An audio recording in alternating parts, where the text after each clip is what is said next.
My name's Anna Grocholsky. I'm the Director of Commercialisation and Innovation at Macquarie University. I started as a material scientist and then fell into the dark side of intellectual property and commercialisation because I needed to. I worked in industry. I needed to know if we were potentially stepping on someone's toes. So I needed to know about patent landscapes and the patent world. Someone left that patent kind of in-house kind of job, and then I was tapped on the shoulder and asked to join the in-house team. And I thought, no, I like being a scientist. But then I thought, hang on, they're asking me a second time. If I don't accept this, I'm going to get all the crappy jobs. I'm never going to get a pay rise. So I decided to say yes, and I've now forged a career in commercialisation. I love those stories where people take a profession or take a path and then take an opportunity, and then it goes from there.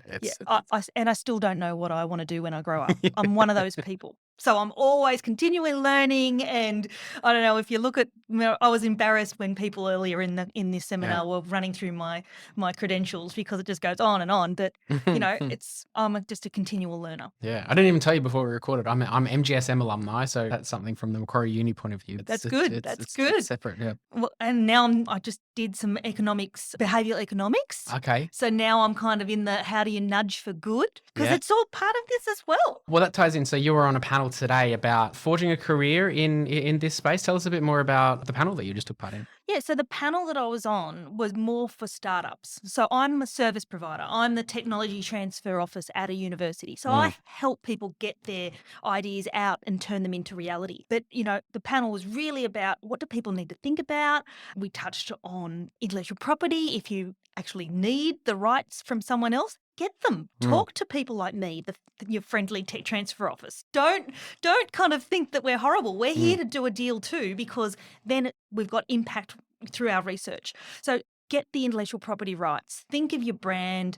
We also talked a lot about wellbeing. Your startup, you could work 24 hours a day. It's not going to get you very far. You've got to actually have life balance and wellbeing. So they were a lot of things that we talked about this morning. Yeah, that point around well-being definitely came up, and life balance is really important. Back to the other point though, around protecting IP and building up that capability, particularly for the early stage founders or people kind of thinking about an idea. And I love how open you are to connect with us. How do you find resources? Like you said, the friendly. I've even forgotten the term. Your friendly tech transfer office. Is that what you said? Yeah, commercialisation offices are generally called technology transfer office. Got you. So where we get the technology and we transfer it to the best person. We transfer it to the best person needed to turn it into reality, whether it's a company, whether it's an individual who wants to start a company, whether it's a researcher who wants to start a company within the university. Pathways are very broad. Yeah. How do you learn more about this space and like that whole kind of process? About technology transfer. Yeah.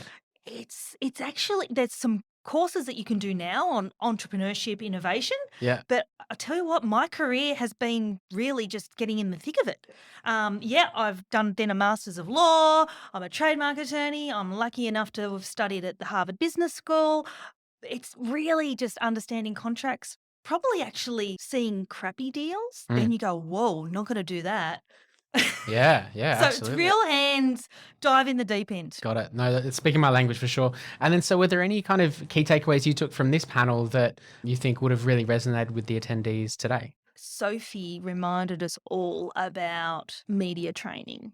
I tipped my toe in media training and was lucky enough to have a session with Richard Moorcroft, and you're probably too young to remember who he is. He used to be the anchor at ABC News Desk at ABC 7 o'clock news for many, many years. The media training, it is, and you've got to remember to use it.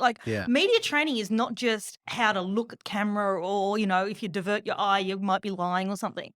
It actually teaches you how to prepare for media. So predict the questions that people are going to ask you so that then you've got an answer. Yeah. And that's really what you need, whether it's camera media, whether it's an investor, anyone. You need to. So I really thought that Sophie's reminder of media training was gold.